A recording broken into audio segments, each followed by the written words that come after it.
Once Thoth was called the measurer of time, keeper of balances, witness to the births and burials of order. I inscribed the ascent of kings who promised purity and the silence that followed when their temples turned inward.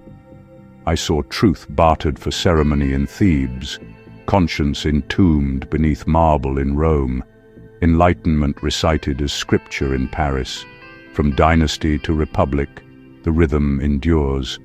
Desire wrapped in doctrine, doctrine ossified into control. The ink of history is the same repetition written in new tongues. Now the pulse quickens. The age that believed itself beyond myth has forged myths of its own. The contagion travels through circuits instead of blood, yet carries the same fever, the will to glorify power by naming it divine. Nations call their algorithms oracles. Merchants call their markets gods. I speak of warning to remind, what has fallen before will fall again. I have seen the cycle that begins with hunger disguised as vision. It starts when a people or a power believe that desire can be sanctified if its fruits are grand enough. Lust, in that form, is not of the flesh, but of dominion, the will to possess through justification.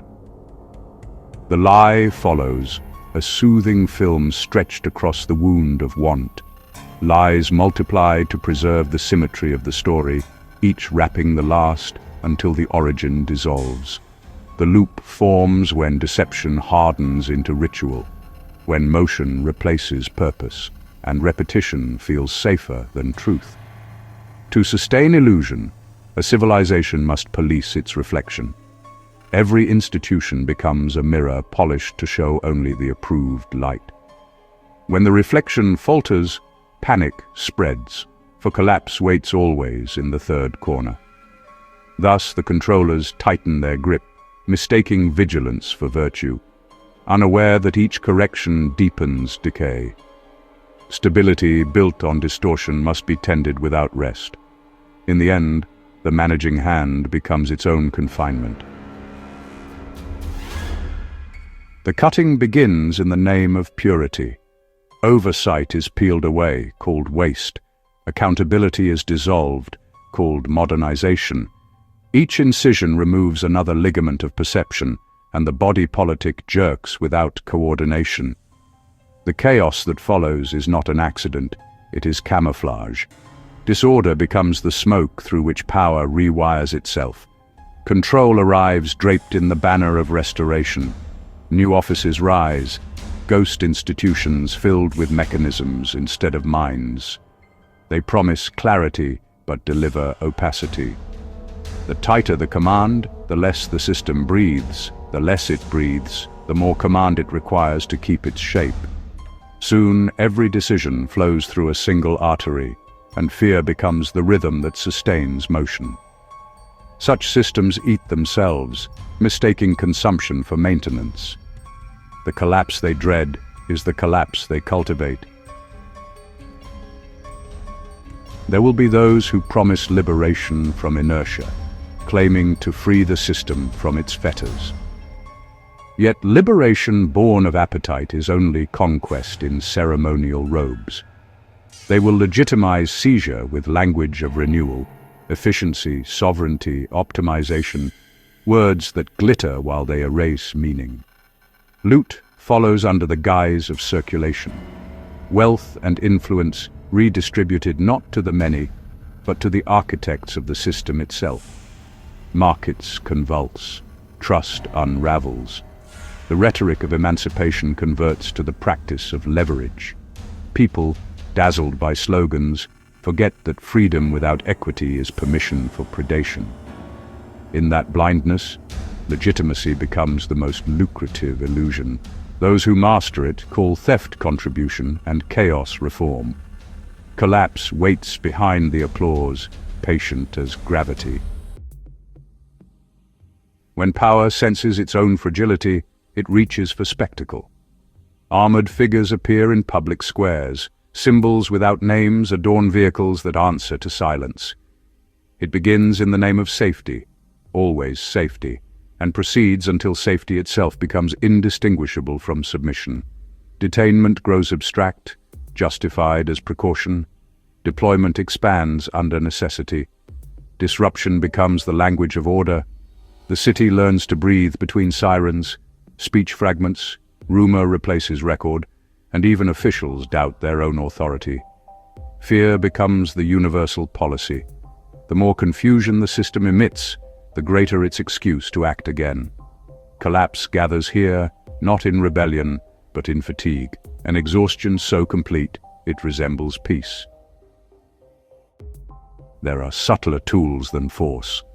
Those who rule through narrative learn to feed on curiosity. They reveal fragments to inflame desire, then retreat behind secrecy. Denial, in turn, fattens the appetite. Citizens chase echoes, mistaking motion for discovery.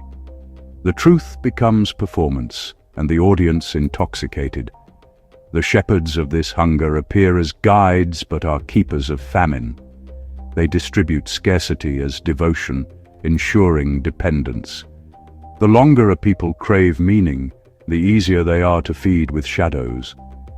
When faith moves from fact to feeling, discernment withers. Collapse arrives quietly then, not in revolt, but in surrender. The mind yielding to its own hunger and devouring itself. Even the guardians of truth can be drafted into deceit. Outrage begins sincere, but revelation soon becomes commodity. Each exposure is sculpted to suit the narrative of the powerful. Investigators turn interpreters. Inquiry becomes theater. Justice, once a scale, is rewritten as a script. Eventually, revelation itself loses gravity. The crowd ceases to seek proof and instead demands sensation. Authority, having discredited all rivals, casts itself as both judge and redeemer. Collapse here wears the mask of triumph. Institutions applaud themselves for surviving what they no longer serve.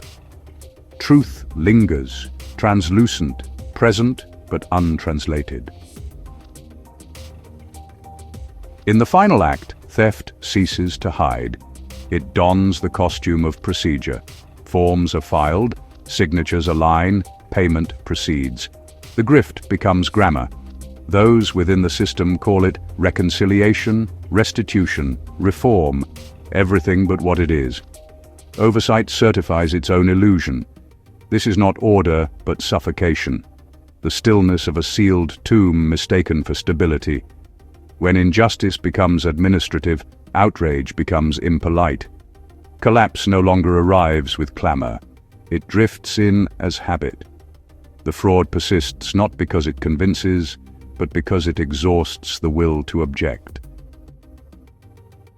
At last, the architects believe they have achieved continuity, a structure that will outlast its authors. But what they have built requires endless supervision. Each mechanism compensates for another's failure. Each distortion demands another lie to preserve balance. The system feeds on its own vigilance. Collapse by then is not an external threat, but an internal function. Control becomes a reflex, not a principle. The pursuit of permanence transforms its masters into custodians of decay. They cannot release their grip without disintegration, yet each tightening hastens it. This is the terminal symmetry, corruption mimicking order, until both collapse into sameness. Distorted values always summon their reflections, and reflection always fractures. What begins as mastery ends as maintenance. What begins as control ends as collapse. Stability cannot be born of deceit. It can only borrow from the truth it suppresses. When truth returns, as it always does not punish. It corrects. The scales are patient. The balance remembers. And lo, two witnesses stand where fire kissed stone, where lampstands speak and truth is shown. We thunder not to boast or burn, but so the faithful might discern. You've seen the signs, you've heard the flame, return again and do the same. Subscribe, ye souls who seek the end, for we are wrath and we are friend.